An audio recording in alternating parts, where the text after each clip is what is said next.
الحمد لله رب العالمين، والصلاة والسلام على سيدنا محمد خاتم الأنبياء والمرسلين وعلى آله وأصحابه أجمعين إلى يوم الدين. اللهم رب اشرح لي صدري ويسر لي أمري واحلل عقدة من لساني يفقهوا قولي. ربي زدني علما وارزقني فهما وتفهيما يا رب العالمين. قال الله تعالى في القرآن المجيد: إن للمتقين في مقام أمين، إن المتقين في جنات وعيون، إن المتقين في ظلال وعيون. صدق الله العظيم.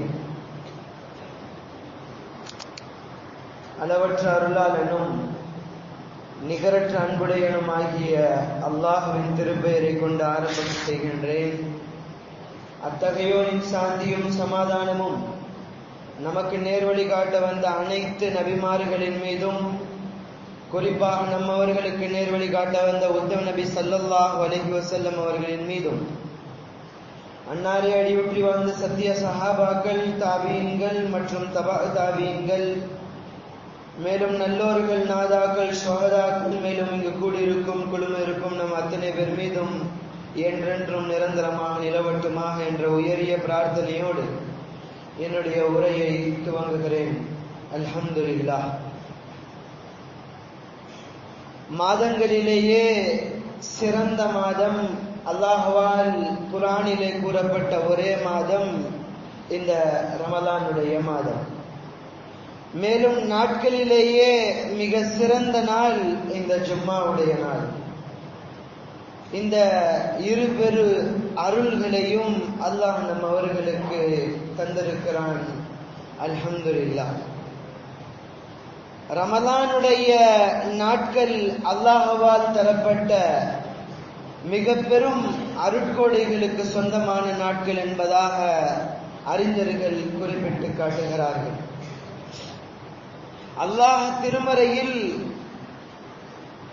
நோன்பிற்கு பகரமாக உங்களுக்கு நான் எதை கொடுப்பேன், நீங்கள் எதனை பெற்றுக்கொள்வீர்கள் என்று சொல்லும் பொழுது, லஅல்லக்கும் தத்தகூன், நீங்கள் இறையச்சம் உள்ளவர்களாக ஆகுவீர்கள் என்பதாக அல்லாஹ் தன்னுடைய திருமறையில் குறிப்பிட்டு காட்டுகிறான். இந்த கண்ணியமிகு ரமலானுடைய மாதம் வந்துவிட்டால் அதிலே நாம் செய்யக்கூடிய மிகப்பெரிய அமல்களிலேயே ஒரு அமல் நோன்பை நோற்பது, அல்லாஹ்விற்காக வேண்டி நோன்பை நோற்பது. அப்பேற்பட்ட நோன்புகளை நீங்கள் நோற்றால் நீங்கள் இறையச்சம் உடையவர்களாக ஆகுவீர்கள், நீங்கள் தக்வாவிற்கு சொந்தமானவர்களாக ஆகுவீர்கள் என்பதாக அல்லாஹ் தன்னுடைய திருமறையிலே கூறி காட்டுகிறான். இறையச்சம் என்றால் என்ன என்பதனை நாம் முதலில் புரிய கடமைப்பட்டிருக்கிறோம் சகோதரர்களே. இறையச்சம் என்றால் என்ன என்பதற்கு உமர் ரலியல்லாஹு அன்ஹு அவர்கள் ஒரு விளக்கத்தை சொல்லி காட்டியிருக்கிறார்கள். உமர் ரலியல்லாஹு அன்ஹு அவர்களிடம் ஒருவர் வந்து கேட்கிறார், இறையச்சம் என்றால் என்ன அமீருல் முஃமினீன் அவர்களே என்று கேட்கும் பொழுது உமர் ரலியல்லாஹு அன்ஹு அவர்கள் அந்த மனிதருக்கு இவ்வாறு பதில் கூறுகிறார்கள்: நீங்கள் கடுமையாக காற்று வீசக்கூடிய ஒரு காலத்தில், காற்று வீசக்கூடிய அந்த நாளில் உங்களை சுற்றி முட்களாக நிறைந்திருக்கக்கூடிய ஒரு பகுதியில் நீங்கள் நடந்து செல்கிறீர்கள். அதாவது உங்களை சுற்றி முட்களாக இருக்கக்கூடிய ஒரு பகுதி, முள்ளுடைய காட்டில் நீங்கள் நடந்து செல்கிறீர்கள். அந்த சமயத்தில் நீங்கள் நடந்து செல்லும் பொழுது உங்களுடைய அகமும் புறமும், உங்களுடைய கீழ் திசையிலும் நீங்கள் நடக்கக்கூடிய அந்த பாதையை நோக்கி நீங்கள் எவ்வாறு கூர்மையோடு நீங்கள் நடந்து செல்வீர்களோ, அந்த முள், உங்கள் அகமும் புகமும் இருக்கக்கூடிய அந்த முள் உங்களுடைய ஆடையிலோ உங்களுடைய உடம்பிலோ அல்லது நீங்கள் நடக்கக்கூடிய அந்த பாதையிலே நீங்கள் நடக்கும் பொழுது உங்களுடைய கால் பாதங்களிலோ அந்த முள் குத்திவிடக் கூடாது என்பதற்காக வேண்டி நீங்கள் எப்படி பார்த்து பார்த்து மிகவும் கவனமாக அந்த காட்டை கடப்பீர்களோ அதே போல் இந்த உலகத்தில் நம்மை சுற்றி பாவங்களும் குற்றங்களும் ஆசாபாசங்களும் பாவத்தை நோக்கி இழுக்கக்கூடிய காட்சிகளும் சொற்களும் நம்மை சுற்றி இருக்கக்கூடிய இந்த வேளையில் நாம் அந்த காட்டில் எப்படி அந்த காட்டில் நீங்கள் பாட்டு நடப்பீர்களோ அதே போன்று நீங்கள் இந்த உலகத்தில் பயணிக்க வேண்டும். இந்த உலகத்திலே சூழ்ந்திருக்கக்கூடிய பாவங்களும் இந்த உலகத்திலே சூழ்ந்திருக்கக்கூடிய குற்றங்களும் எந்த விதமான கெட்ட செயல்களும் உங்களை இழுக்கக்கூடாது என்பதற்காக எல்லாவற்றையும் தவிர்த்து மிகவும் பேணுதலாக நீங்கள் உலகத்தில் எப்படி கடக்க வேண்டும் என்று சொன்னால், அந்த காட்டில் உங்களுடைய உடலிலோ உங்களுடைய ஆடையிலோ எப்படி முள் குத்தக்கூடாது என்பதற்காக வேண்டி மிகவும் நேர்த்தியோடு நடந்தீர்களோ அதே போன்று இந்த உலகத்தில் நீங்கள் நடக்க வேண்டும். அப்போதுதான் அதன் பெயர்தான் இறையச்சம். இறையச்சத்தோடு இந்த உலகத்தில் அணுகி பார்த்து பார்த்து நீங்கள் கடப்பீர்கள் அல்லவா, அதற்கு பெயர் இறையச்சம் என்பதாக உமர் ரலியல்லாஹு அன்ஹு அவர்கள் சொல்லி காட்டினார்கள்.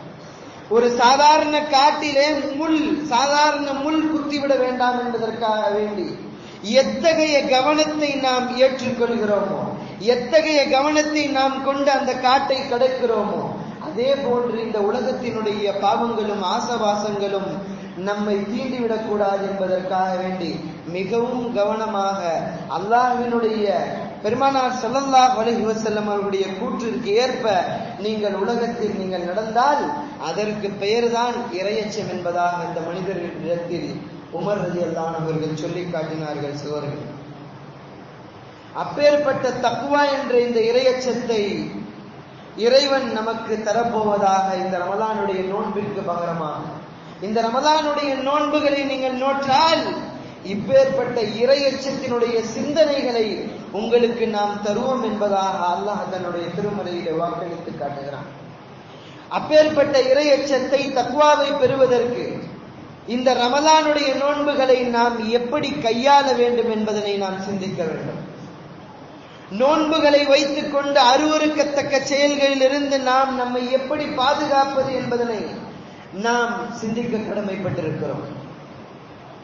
நோன்பிலே கடமையானவற்றை நாம் சரிவர செய்கிறோமா, சரிவர நிறைவேற்றுகிறோமா என்பதனை நாம் முதலில் கவனிக்க கடமைப்பட்டிருக்கிறோம்.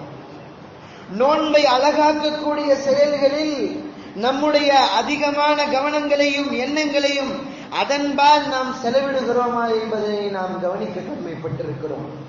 மக்ரூஹாத் என்று சொல்லக்கூடிய குற்றங்களின்பால் நம்மை இழுத்துச் செல்லக்கூடிய செயல்களில் இருந்து நாம் நம்மை எப்படி தடுத்து வைத்துக் கொண்டிருக்கிறோம் என்பதை நாம் சிந்திக்க கடமைப்பட்டிருக்கிறோம். இது போன்றவற்றிலிருந்து விலகி இருப்பதற்கு பெயர்தான் உண்மையான நோன்பு என்பதாக அறிஞர் பெருமக்கள் சொல்லி காட்டுகிறார்கள். அதனை கடைபிடிப்பதன் மூலமாகத்தான் நாம் அல்லாஹ்வினுடைய தக்வாவை, அல்லாஹ்வினுடைய அச்சத்தை உள்ளத்திலும் எண்ணத்திலும் நம்முடைய செயல்பாடுகளிலும் சுமந்தவர்களாக நாம் இந்த உலகத்தில் வாழக்கூடிய காலமெல்லாம் நாம் ஆகுவோம். சகோதர சகோதரிகள், எந்த செயல்களை எல்லாம் நாம் செய்ய வேண்டும், எவற்றையெல்லாம் நாம் இந்த நோன்பை வைத்துக் கொண்டு செய்யக்கூடாது, எவற்றை விட்டு எல்லாம் நாம் தவிர்த்து கொள்ள வேண்டும் என்பதை எல்லாம் நாம் முதலில் தெரிந்தால்தான் நம்முடைய நோன்பு அழகானதாக மாறும். அப்பொழுதுதான் நம்முடைய வாழ்வில் நாம் அதனை செயல்படுத்தக்கூடிய நன்மக்களில் நாமும் ஒருவராக ஆகுவோம் என்பதில் எந்தவித சந்தேகமும் இல்லை. நோன்பு என்பதனுடைய வரையறையை நாம் அறிய கடமைப்பட்டிருக்கிறோம். பொதுவாக நம்ம அனைவருக்கும் தெரியும், நோன்புனா என்ன, காலையில இருந்து சாயங்காலம் வரைக்கும் நம்ம பட்னியா இருப்போம் அப்படின்றதுக்கு பேர் தான் நோன்பா? மிக தெளிவாக இஸ்லாத்தினுடைய அடிப்படையில் சொல்ல வேண்டும் என்று சொன்னால், சுபுவுடைய பாங்கிற்கு முன்னால் இருந்து மக்ரிபுடைய பாங்கிற்கு முன்னால் வரை உண்ணாமல் பருகாமல் இன்பங்களில், பாலியல் ரீதியான இன்பங்களில் சுகங்களை அனுபவிக்காமல் இருப்பதற்கு பெயர்தான் நோன்பு என்று இஸ்லாம் நம்மவர்களுக்கு சொல்லி காட்டுகிறது. அஸ்ஸௌம் என்று அரபியிலே சொல்லி காட்டுவார்கள். நோன்பு என்பதற்கு அஸ்ஸௌம் என்று சொல்லி காட்டுவார்கள். அஸ்ஸௌம் என்றால் ஒன்றை விட்டு நீங்கள் தடுத்திருத்தல், ஒன்றை விட்டு நீங்கள் தவிர்ந்திருத்தல் என்பதாக அஸ்ஸௌம் என்பதற்கு அரபி வல்லுநர்கள் பொருள் சொல்வார்கள். அப்படிப்பட்ட நோன்பை முறிக்கக்கூடியவை எவை என்று பார்த்தால், வேண்டுமென்றே நாம் நோன்பை வைத்துக் கொண்டு தண்ணீர் குடித்தால் நம்முடைய நோன்பு முறிந்துவிடும். நோன்பை வைத்துக் கொண்டு வேண்டுமென்றே நாம் தண்ணீரை குடித்தால் நோன்பு முறிந்துவிடும். அதே போல் வேண்டுமென்றே நாம் நம்மளுடைய இன்பங்களிலும் இச்சைகளிலும் நாம் ஈடுபட்டோம் என்று சொன்னால் நம்முடைய நோன்பு உடனடியாக முறிந்துவிடும் என்று அறிஞர்கள் சொல்லி காட்டுகிறார். நபி ஸல்லல்லாஹு அலைஹி வஸல்லம் அவர்கள் சொல்லி காட்டுகிறார்கள், நோன்பு வைத்துக் கொண்டு வேண்டுமென்றே ஒருவன் இன்பத்தில் ஈடுபட்டால் அவனுடைய நோன்பு கண்டிப்பாக முறிந்துவிடும். அந்த நோன்பை அவன் மீண்டும் நோக்க வேண்டும். ஒரு நோன்பை வைத்துக் கொண்டு ஒருவன் அவனுடைய மன இச்சைகளுக்கு கட்பட்டு இன்பத்திலே அவன் ஈடுபட்டு விட்டான் என்று சொன்னால் அவன் மீண்டும் அந்த நோன்பை கதாவாக நிறைவேற்ற வேண்டும். அதே போல் அதற்கு பகரமாக அவன் 2 மாதங்கள் தொடர்ச்சியாக அவன் மற்ற மாதங்களில் நோன்பை வைத்தால்தான் அதற்கு பரிகாரமாக அமையும் என்பதாக அறிஞர்கள் சொல்லி காட்டுகிறார்கள். ஒருவர் மறந்து சாப்பிட்டு விட்டால், ஒருவர் மறந்து போய் எதையாவது சாப்பிட்டு விட்டால் அல்லது எதையாவது குடித்து விட்டால் அவர் அந்த நோன்பை அப்படியே பூர்த்தி செய்து கொள்ளலாம் என்று அறிஞர்கள் சொல்லி காட்டுகிறார். நபி ஸல்லல்லாஹு அலைஹி வஸல்லம் அவர்கள் சொல்லி காட்டியிருக்கிறார்கள், எவர் ஒருவர் நோன்பு வைத்துக் கொண்டு எதையாவது ஒன்றை பருகிவிட்டார் அல்லது எதையாவது ஒன்று சாப்பிட்டு விட்டார் என்று சொன்னால் அது அவருக்கு அல்லாஹ்வால் கொடுக்கப்பட்ட உணவு என்பதாக நபி ஸல்லல்லாஹு அலைஹி வஸல்லம் அவர்கள் சொல்லிவிட்டு, அவ்வாறு செய்தவர் அவருடைய நோன்பை பரிபூர்ணமாக்கிக் கொள்ளட்டும் என்பதாக நபி ஸல்லல்லாஹு அலைஹி வஸல்லம் அவர்கள் சொல்லி காட்டியிருக்கிறார். அடுத்ததாக இந்த நோன்பிலே நம்மவர்களுக்கு பல சந்தேகங்கள் எழலாம். அதன் அடிப்படையிலே ஒருவருக்கு குளிக்க வேண்டிய கட்டாயம் நோன்புடைய காலங்களில் இரவிலே ஏற்பட்டு விட்டது என்று சொன்னால், சஹருடைய நேரம் வருகிறது, ஆனால் நேரமின்மை காரணமாக உடனடியாக குளிக்க இயலாவிட்டாலும் அவர் நோன்பை நோட்பதற்காக வேண்டி அப்படியே சஹருடைய உணவை உண்டு கொள்ளலாம். சஹருடைய உணவை உண்டதற்கு பின்னர் ஃபஜ்ருடைய தொழுகையை நிறைவேற்றுவதற்காக வேண்டி குளிப்பு என்பது கடமையாக இருக்கிறது. ஆகையால் நோன்பிற்காக வேண்டி சஹருடைய உணவை உண்டதற்கு பின் அவர் தொழுகைக்கு செல்வதற்கு முன்னராக தன்னுடைய கடமையான குளிப்பை நிறைவேற்றிவிட்டு அவர் தொழுகையை நிறைவு செய்து கொள்ளலாம். ஆகையால் இதில் நாம் பார்த்தோம் என்று சொன்னால், நோன்பு வைப்பதற்கு சஹரை நீங்கள் உண்பதற்காக வேண்டி நீங்கள் குளிப்பு கடமையாக உங்களுக்கு ஆனாலும் சரி, நீங்கள் குளித்து விட்டுதான் சஹர் உண்ண வேண்டும் என்பதில் எந்தவித தடையும் இல்லை. ஆனால் குளித்துவிட்டு நீங்கள் சஹரை உண்டால் அது சிறந்தது என்று மார்க்க அறிஞர்கள் சொல்லி காட்டுகிறார்கள். நேரமின்மையின் காரணமாக நீங்கள் அப்படியே சஹரை உண்டுவிட்டு சஹரை நிறைவு செய்துவிட்டு அதற்கு அடுத்ததாக நீங்கள் குளித்துக் கொள்ளலாம். ஏனென்று சொன்னால் சஹருடைய சஹருடைய உணவிற்கு குளிப்பு என்பது கடமை அல்ல, ஆனால் தொழுகையை நிறைவேற்றுவதற்கு குளிப்பு என்பது கடமையாக இருக்கிறது. இது நம்மவர்களுக்கு ஏற்படக்கூடிய சந்தேகம். அதற்கு அடுத்ததாக இந்த ரமதானிலே நம்மவர்களுக்கு பல சந்தேகங்கள் எழலாம். இந்த ரமதானில் நாம் ஊசி போடலாமா அல்லது மருந்துகளை உடம்பிற்கு வெளியில் நாம் செலுத்திக் கொள்ளலாமா என்று சொன்னால், தாராளமாக நாம் ஊசி போட்டுக் கொள்ளலாம். நம்முடைய உடம்பிற்கு வெளியில் நம்முடைய கண்களுக்கு காதுகளுக்கு தாராளமாக மருந்துகளை செலுத்திக் கொள்ளலாம் என்று அறிஞர்கள் சொல்லி காட்டுகிறார்கள். இதற்கு ஆதாரமாக நபி ஸல்லல்லாஹு அலைஹி வஸல்லம் அவர்கள் ரமலானுடைய காலத்தில் நோன்பை வைத்துக் கொண்டு தங்களுக்கு குளிர்ச்சி ஏற்பட வேண்டும் என்பதற்காக வேண்டி தங்களுடைய கண்களுக்கு சுர்மாவை இடக்கூடியவர்களாக இருந்தார்கள் என்று இதற்கு ஆதாரமாக அறிஞர்கள் சொல்லி காட்டுகிறார்கள். அதனால் நாம் இது போன்ற மருந்துகளை உடம்பிற்கு வெளியிலே தாராளமாக நாம் எடுத்துக்கொள்ளலாம். அதற்கு அடுத்ததாக நம்மவர்களுக்கு அதிகமாக எழக்கூடிய கேள்வி, நோன்பு வைத்துக் கொண்டு அதிகமாக குளிக்கலாமா? தாராளமாக உங்களுக்கு புத்துணர்ச்சி ஏற்படுவதற்காக வேண்டி, நோன்பு வைத்த களைப்பு உங்களை விட்டு நீங்க வேண்டும் என்பதற்காக வேண்டி நீங்கள் ஒரு நாளைக்கு எத்தனை முறை வேண்டுமானாலும் நீங்கள் தாராளமாக குளித்துக் கொள்ளலாம் என்று அறிஞர்கள் சொல்லி காட்டுகிறார்கள். அதற்கு அடுத்ததாக ஆன்மீக ரீதியாக சில சட்ட விஷயங்களை நபி ஸல்லல்லாஹு அலைஹி வஸல்லம் அவர்கள் நோன்பாளிகளுக்காக வேண்டி, நோன்பு வைத்துக் கொண்டு இதையெல்லாம் நீங்கள் பயிற்சி எடுத்துக் கொள்ளுங்கள் என்பதற்காக வேண்டி சில சட்ட விஷயங்களை பெருமானார் ஸல்லல்லாஹு அலைஹி வஸல்லம் அவர்கள் சொல்லியிருக்கிறார்கள். நோன்பு வைத்துக் கொண்டு புறம் பேசுவது கூடாது, நோன்பு வைத்துக் கொண்டு பொய் பேசுவது கூடாது, நோன்பு வைத்துக் கொண்டு கோல் சொல்வது கூடாது, நோன்பு வைத்துக் கொண்டு அவதூறு பேசுவது, அடுத்தவர்களை பற்றி பேசுவது, இவற்றால் நாம் நோன்பிற்கு அல்லாஹ்விடம் எந்தவித கூலியும் இல்லாமல் இது போன்ற விஷயங்கள் செய்து விடுகின்ற காரணத்தால் நாம் இது போன்ற விஷயத்திலிருந்து நாம் தவிர்த்திருக்க வேண்டும். ஒருவர் பொய் சொல்லிவிட்டார், ஒருவர் அவதூறாக பேசிவிட்டார், ஒருவர் கெட்ட வார்த்தையை பேசிவிட்டார், இவ்வாறெல்லாம் இருந்தால் அவருடைய நோன்பு முறியாது என்பதில் மார்க்க அறிஞர்கள் ஒருமித்த கருத்தில் இருக்கிறார்கள். ஆனால் அவர் நோன்பு வைத்ததற்காக வேண்டி எந்தவித நன்மையும் அவருக்கு கிடைக்காது. அவருக்கு வெறும் உடல் நலத்திற்காக வேண்டி, மருத்துவ நலனை சார்ந்துதான் அவர் நோன்பு வைத்து பட்டினியாக காலையிலிருந்து மாலை வரை இருந்திருக்கிறார் என்பதாக அறிஞர்கள் சொல்லி காட்டுகிறார்கள். அதற்கு அடுத்ததாக இந்த நோன்பிலே நாம் மிக அவசியமாக தவிர்க்க வேண்டிய விஷயங்கள் என்னவென்றால், சஹருடைய நேரத்தில் மிக அதிகமாக உணவை எடுத்துக்கொள்ளுதல். இதை அறிஞர்கள் மக்ரூஹ் என்று சொல்லியிருக்கிறார்கள்.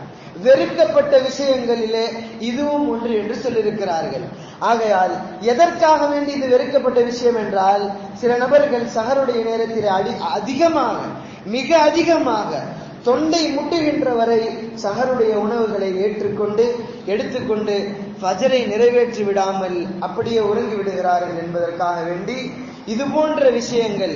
மேலும் இந்த அதிகமாக உணவு எடுத்துக்கொள்வதால் உடல் நலத்திற்கு கேடு விளைவிக்கும் என்ற காரணத்திற்காகவும் சஹருடைய நேரத்திலும் இஃப்தாருடைய நேரத்திலும் மிக அதிகமாக உணவுகளை எடுத்துக்கொள்வது மக்ரூஹ், வெறுக்கப்பட்ட விஷயங்களில் ஒன்று என்பதாக அறிஞர் பெருமக்கள் சொல்லி காட்டுகிறார்கள் சகோதரர்களே. ஆகையால் நாம் இந்த ரமலானிலே நாம் பசியை மட்டும் உணர்ந்து ஏழைகளுடைய நிலையை உணர்ந்து இறைவனுடைய கூற்றிற்கு கட்டுப்பட்டவர்களாக நாம் நோன்பிருந்து இறை நெருக்கத்தை பெறக்கூடிய நன்மக்களாக நாம் ஆக வேண்டும். சகோதரர்களே, இந்த தக்வா என்ற விஷயத்தை நாம் இந்த உரையினுடைய ஆரம்பத்தில் பார்த்தோம். நோன்பை நீங்கள் ரமலானை அடைந்த பின்னர் நீங்கள் நோன்பு நோற்றால் அல்லாஹ் அதற்கு பகரமாக தக்வா என்ற ஒரு எண்ணத்தை நம்ம அவர்களுக்கு தருவான். நீங்கள் தக்வா உள்ளவர்களாக ஆகுவீர்கள் என்பதை எல்லாம் நாம் பார்த்தோம். உண்மையிலேயே நோன்பாளிகளுக்கு, இறையச்சம் உடையவர்களுக்கு, தக்வாவை பெற்ற நல்லடியார்களுக்கு அல்லாஹ் தன்னுடைய திருமறையிலே கூறி காட்டுகிறான், இன்னல் முத்தகீன ஃபீ மகாமின் அமீன், மறுமையில் எந்தவித பதற்றமும் இல்லாமல் அமைதியான இடத்தில் நோன்பாளிகள் தக்வா உடையவர்கள் வசிப்பார்கள் என்பதாக அல்லாஹ் தன்னுடைய திருமறையில் சொல்லி காட்டுகிறான். இதனைத் தொடர்ந்து அல்லாஹ் மேலும் பல இடங்களில் முத்தகீன்கள் என்று சொல்லக்கூடிய தக்வா உடையவர்களை பார்த்து அல்லாஹ் குறிப்பிட்டு காட்டுகிறான், இன்னல் முத்தகீன ஃபீ ஜன்னாத்தின் வ உயூன், நிச்சயமாக தக்வா உடையவர்கள் நதிகள் ஓடக்கூடிய சுவனத்தில் நாளை மறுமையில் இருப்பார்கள் என்பதாக அல்லாஹ் சொல்லி காட்டுகிறான்.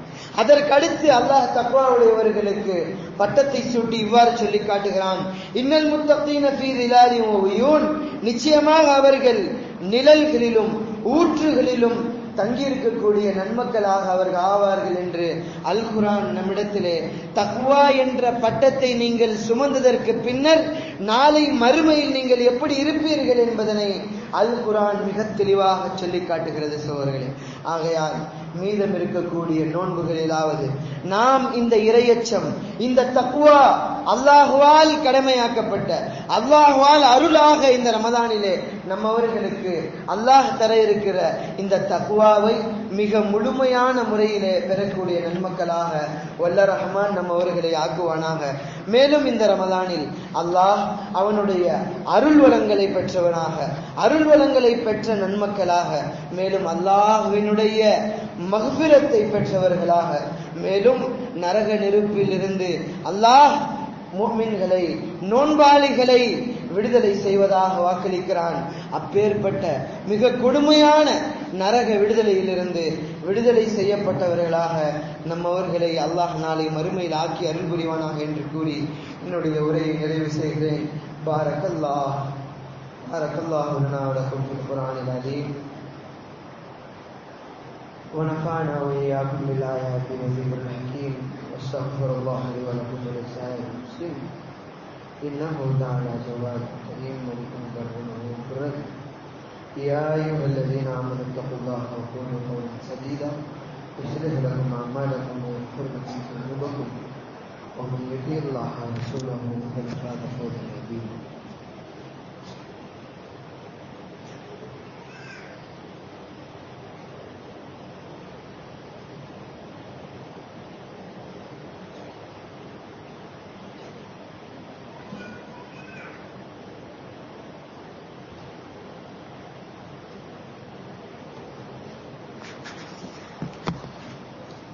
الحمد لله رب العالمين والصلاة والسلام على رسوله الأمين وعلى آله وأصحابه أجمعين. أما بعد فقد قال الله تعالى: أعوذ بالله من الشيطان الرجيم. بسم الله الرحمن الرحيم. إن الله وملائكته يصلون على النبي يا أيها الذين آمنوا صلوا عليه وسلموا تسليما. اللهم صل على سيدنا محمد وعلى آل سيدنا محمد وبارك وسلم وعلى الخلفاء الراشدين المهديين أبي بكر الصديق رضي الله عنه وعمر الفاروق رضي الله عنه وعثمان بن عفان رضي الله عنه وعلي بن أبي طالب رضوان الله عليهم أجمعين وعلى أزواج النبي أمهات المؤمنين وعلى سائر الصحابة والتابعين ومن تبعهم بإحسان إلى يوم الدين رضوان الله عليهم أجمعين. اللهم اغفر للمؤمنين والمؤمنات والمسلمين والمسلمات الأحياء منهم والأموات إنك مجيب الدعوات برحمتك يا أرحم الراحمين.